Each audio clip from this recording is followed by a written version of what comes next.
Hi everyone and welcome to the Ninja of Wisdom. I'm Aaron and today we're going to reveal the dark truth behind the beloved fairy tale Cinderella. Cinderella's story is older than you think. Before Disney, before the Brothers Grimm, before even medieval Europe, her tale began in ancient Egypt, but the versions that followed weren't just about magic. They were filled with blood, mutilation, and divine retribution. The earliest known Cinderella story comes from Egypt, recorded by the Greek historian Strabo in the 1st century BCE. The heroine, Rhodopis, was a Greek slave girl in Egypt. One day, as she washed clothes by the river, an eagle swooped down and stole her sandal. The bird carried it to the Pharaoh, dropping it in his lap. Believing this was a sign from the gods, he ordered a kingdom-wide search to find the woman who fit the sandal. When he finally found Rhodopis, he married her, making her queen of Egypt. No fairy godmothers, no evil stepfamily, just fate and divine will. Fast forward nearly 2,000 years, and Cinderella's story has taken a dark turn.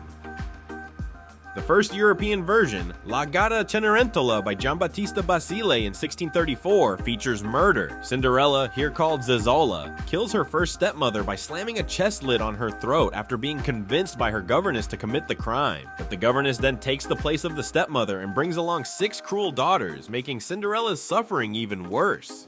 Then came Charles Perrault's 1697 version, which added a fairy godmother and softened the story, making it more like what we know today. But the Brothers Grimm weren't so kind in their 1812 version, called Aschenputtel.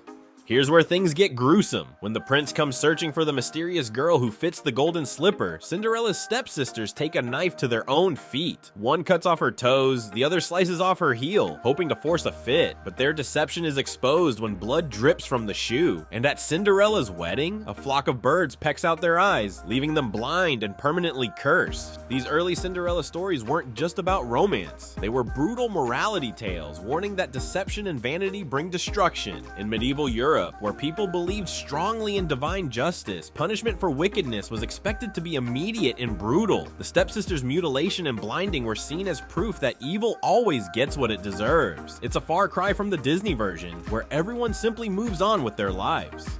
By the 20th century, all of Cinderella's bloodshed and punishment had been erased. The stepsisters no longer butcher their feet.